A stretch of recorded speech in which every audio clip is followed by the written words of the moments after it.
This Newsmaker Saturday starts now. Well, what a week it's been. Welcome to Newsmaker Saturday. The Phoenix Suns, they really put Phoenix on the map to a large degree in 1968, the expansion team. But now the Phoenix Suns and their future in some doubt. The Suns and the city of Phoenix are engaged in a dangerous game of chicken. The Suns won $150 million in taxpayer money to upgrade Talking Stick Resort Arena. The council is balking due to public pressure. They're questioning spending millions on a franchise that's struggling. A franchise, by the way, that has made almost $1 billion since Robert Sarver bought the team from Jerry Colangelo in 2004. That's been the appreciation in what the team's worth. Where does this battle go from here? Let's get started. Jude LaCava has been covering sports in the Valley since 1989. He is the director of Fox 10 Sports. He's my good buddy. He's a broadcast legend. Jude, now you're really embellishing the whole antics here. Jude, you've been around. You've watched this from many, many years. What is going on with this franchise, and what is happening with the goodwill that it's always had with the city? That seems to be tenuous now. Well, the absence of Jerry Colangelo is where you have to start. I mean, look, Jerry brought the franchise into 1968, was coach, general manager, then bought into the team back in the late 80s. And then we see the sale of the team to Robert Sarver, and that's where the issues started to really deteriorate, quite frankly.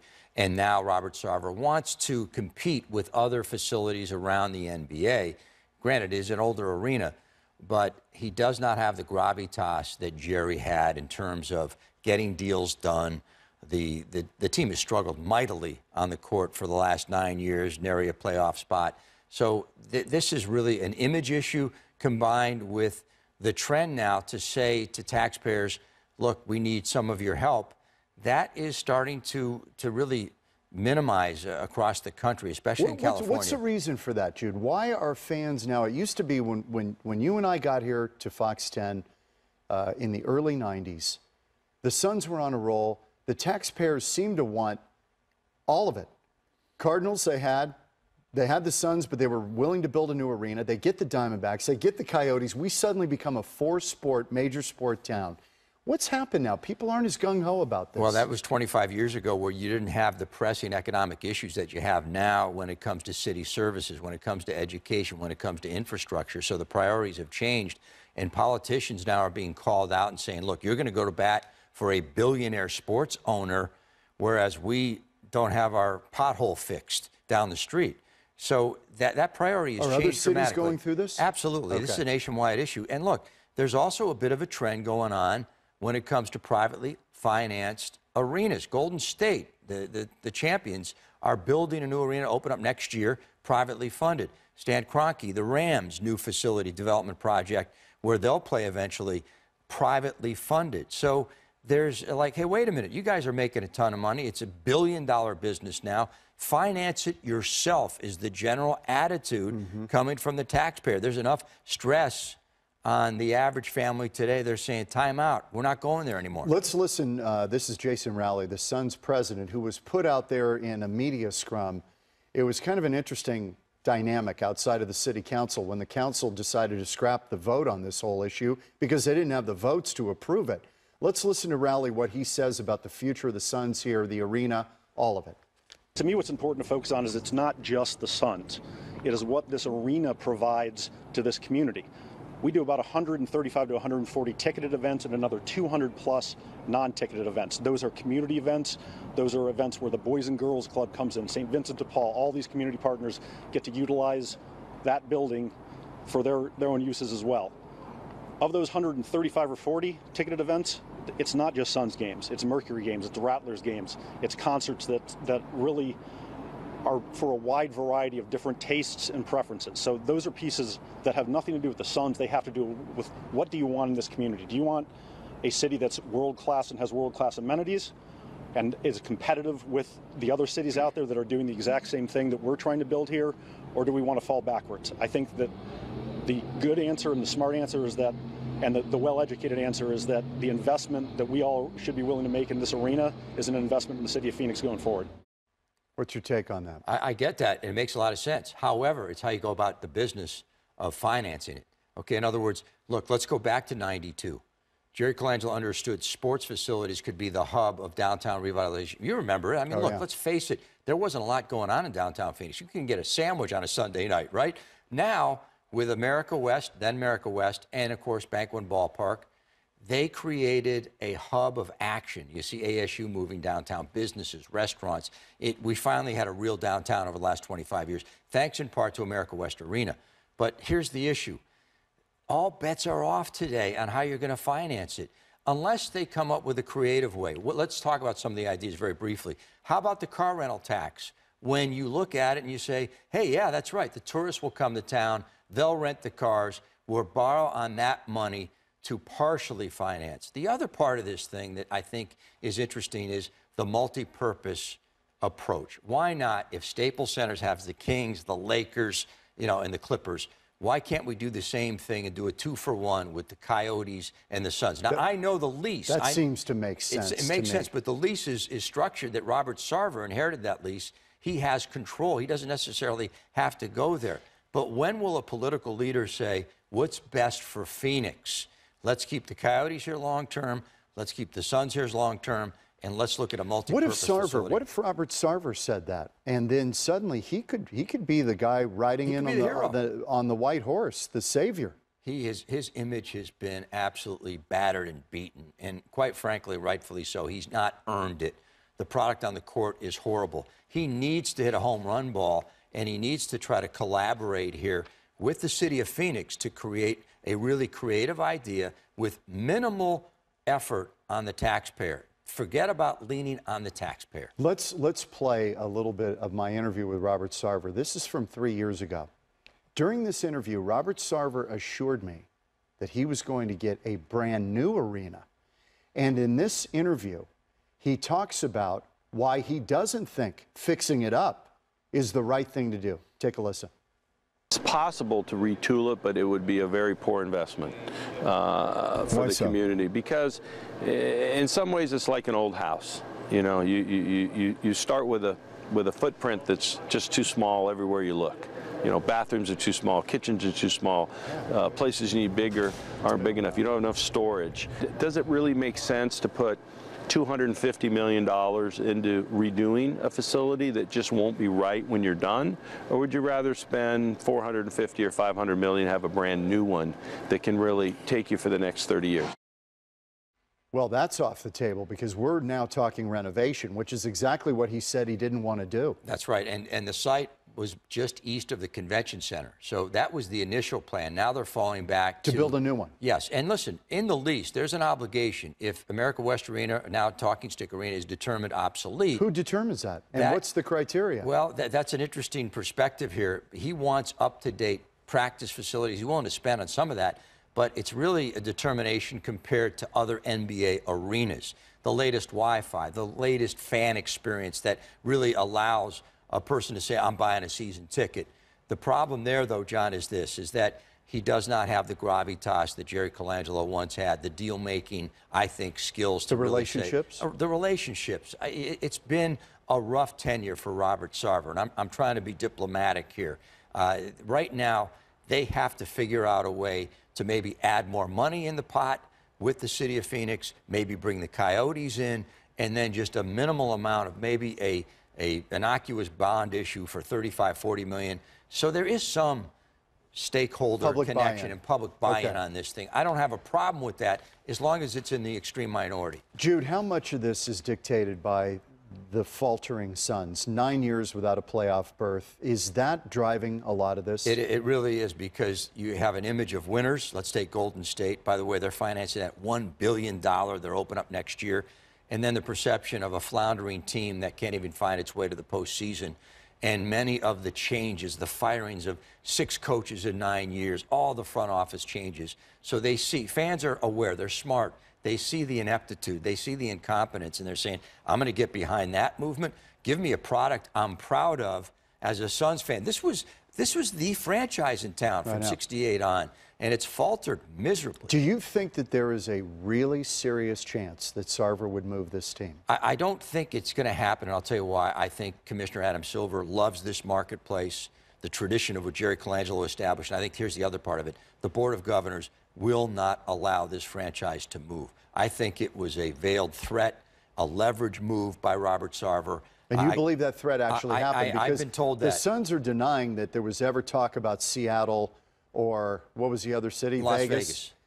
But here's the problem, John, is that even Jason Rowley said, we want downtown Phoenix. However, those options are still out there. He did say that on camera. So, look, I don't think they're going to move, but the threat of moving has rattled a lot of people in town, and I think it's still hurting the image of Robert Sarver. I want to play something about, we talked about the winning and how important the winning is. During my conversation with Sarver 3 years ago, and this was really interesting because he doesn't do a lot of this, and I was glad he did it. I think it was important for him to do it. But take a listen to Robert Sarver in his own words about the state of the franchise and their struggles. Take a listen.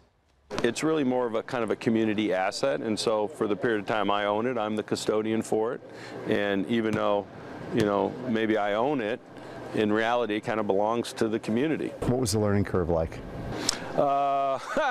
Steep, exciting, rocky. How big of a deal would it be for you to bring a championship home? Because we haven't had it. Yeah, it would be, you know, it's probably the top priority for me in terms of business and trying to get a championship to this community. Would you say that you're tough to work for? I would say I'm tough to work for, yeah. Yeah, I would. I can be impatient and demanding. I would say overall I'm hard to work for. Yeah, I'd probably agree with that. I also work hard to try to make the people that work for me successful. Will this have been a success if you don't win a championship? Not a complete success, no. I think that's very revealing, John, and I say that because I always believe this. If you're an owner of a sports team, you're part public utility and you're part private sector, right? But you have an obligation to spend aggressively and put a winning product, a product that fans are proud of, consistently on the playing field. And he has not done that. And that's where this perception is off. Like, really, Robert, you're going to ask us for help, and you've had 9 years of a serious playoff drought with really no signs of changing in the near future. Can we talk about that for a minute? Just this is a sports question, but we got a guy here who knows this well. What makes successful franchises? What is kind of the secret sauce? The secret sauce is pretty simple. An owner that probably comes over from another industry or inherited wealth in this case and defers to the best available front office general manager and then sticks with that general manager and builds continuity and consistency. Let's take the San Antonio Spurs. Yeah, give me some examples. The San Antonio Spurs, okay? We've got Greg Popovich there. He's been absolutely sensational. Small market. Great point. But a handful of NBA championships.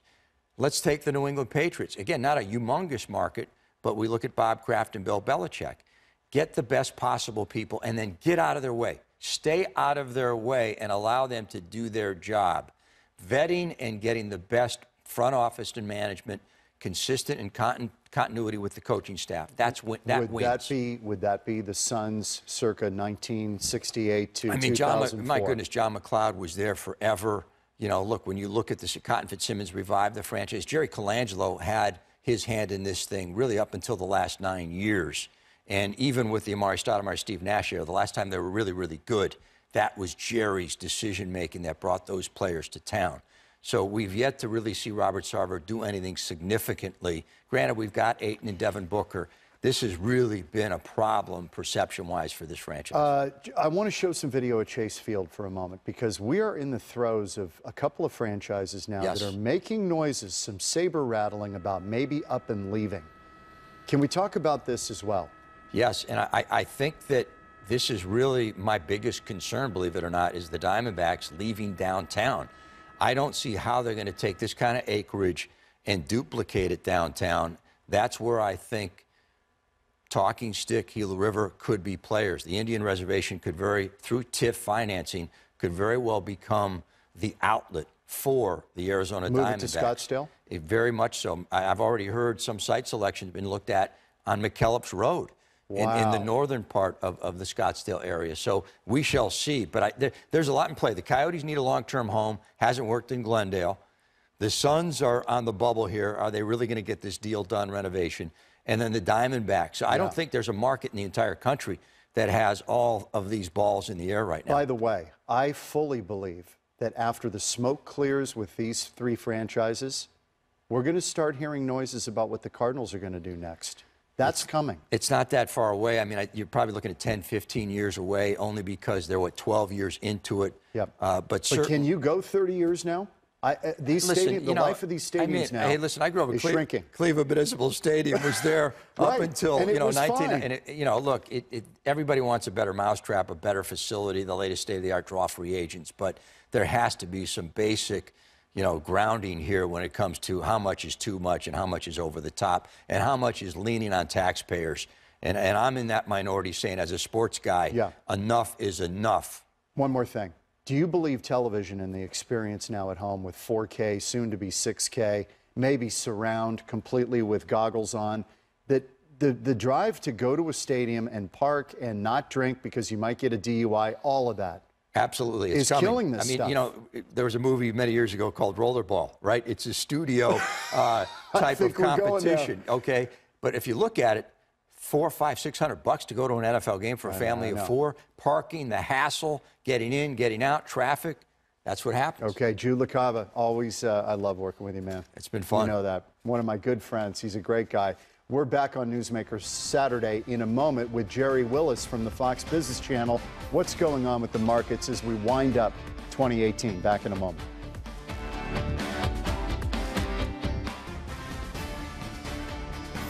Welcome back to Newsmaker Saturday. This has been an unbelievable year in the markets. Two corrections. The Dow off its highs, off 10% from its highs. Can the S&P hold on to gains as it goes through a shortened trading month of December? Jerry Willis from Fox Business Channel joins us now from the floor of the New York Stock Exchange.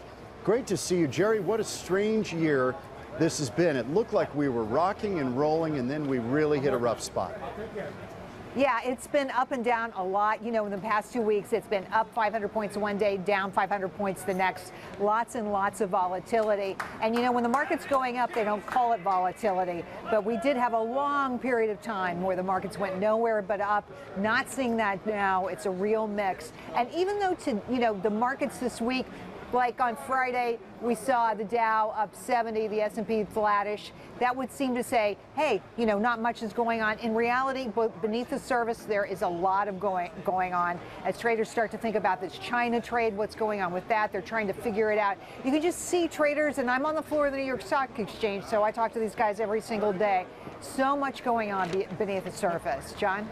Yeah, Jerry, that's what I wanted to ask you. Since you're down there with traders, what is the general feeling? Because the market is as much an emotional thing as it is, a technical thing. Well, that's true. In times like these, when, for example, there are major questions that are unanswered, like trade with China. We don't know what's going to happen. There's a March 1st deadline to get a trade deal. Will we get one? We don't know. Goldman Sachs saying this week, hey, we don't think it's going to happen. When that happens, traders sort of sit back. There's anxiety. What we've seen is kind of a flight to quality. People are looking for dividends. They're looking for safe plays here. But I got to tell you, there's always the idea in the back of their minds that, hey, maybe tech eventually will be a place to go back to because of growth. So you see this all the time, yin and yang, a debate in the market about what's worth buying and what is not. But let me tell you, right now, lots of worries and lots of concerns. That's what I hear when I talk to people on the floor of the New York Stock Exchange. One of the things that has changed is the institutional trading and the computer program trading. So the average investor is kind of out of the mix on that. When things go crazy, triggers happen, sells happen, the market takes a big move, and the individual investor is kind of caught in the middle of this whipsaw. Well, it's not just the individual investors. Traders down here get whipsawed too by the machines. They're talking about these algorithms, the machine trading that's going on all the time, really moving the markets. And how does this work? Let me explain just a little bit. Please, yes. So machines are programmed to make decisions on the basis of data inputs, right? So they'll look at a string of data and come to a conclusion about a stock or maybe the entire market or just a sector based on some data points. Well, if you had a human being doing the same thing, they might come up with a different decision. They may look at the market differently. So it's hard to predict how these machines will react. But they feed on themselves. So you have a move, say, in the Dow that's basically from the algorithms making a decision about selling the Dow because of some reason that may not be clear. And then it happens more and more and more. Why? Is it about fundamentals? No, it's not about fundamentals. It's about these machines taking over. And there's lots of worries and concerns about this. I know traders down here are very frustrated about this, and sometimes they get caught in the middle. But that's the reality we're facing right now. What does the individual investor do in a market like this when we're coming? I mean, we're 10 years into a bull market. A lot of people starting to now talk that we're coming to the end of the rainbow and that the landing could be soft or it could be really ugly. Well, so look, I mean, I can't predict the market and I don't know where it's going, but I can tell you what I see in the marketplace. What I see in the marketplace is a flight to quality, people picking stocks that pay big dividends. So even if you're not getting share price appreciation, you're getting a nice healthy dividend. They're also moving into bonds at some level. You know, instead of an asset allocation that is 60-70% stocks, they're rearranging that. Yeah. They're buying more bonds. So people are going for safety a little bit.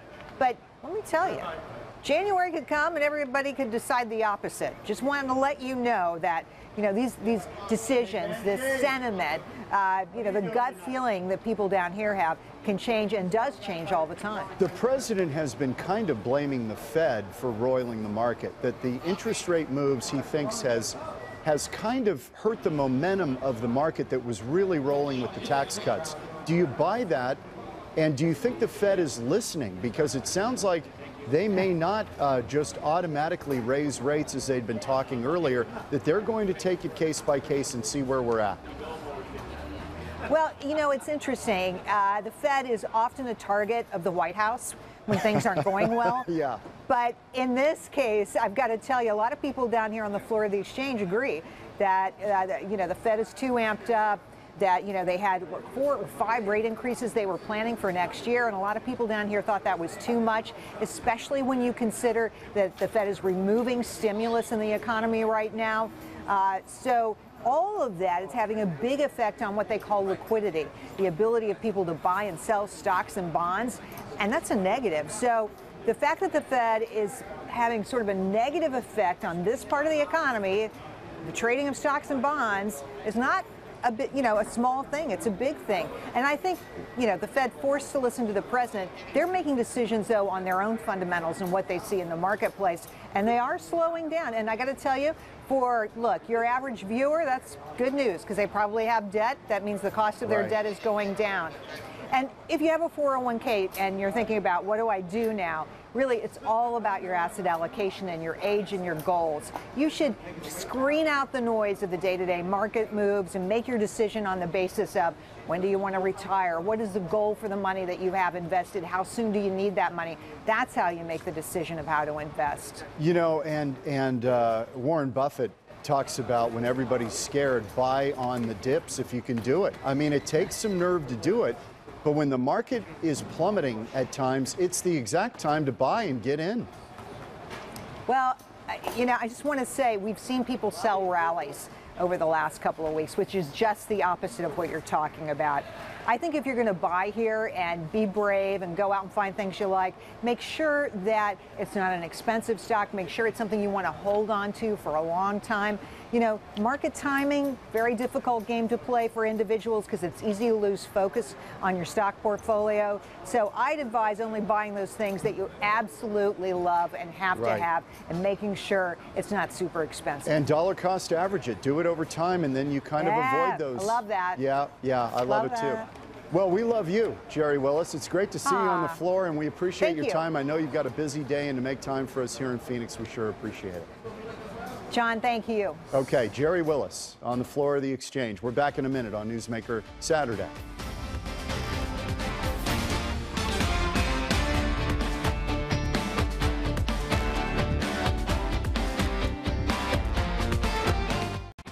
Thanks to Jerry Willis from the Fox Business Channel and Jude, LaCava, and I'd love to hear from you. Your thoughts on the show, go to John Hook Fox 10 on Facebook. You can also find me on Twitter, and we will see you next week on Newsmaker Saturday.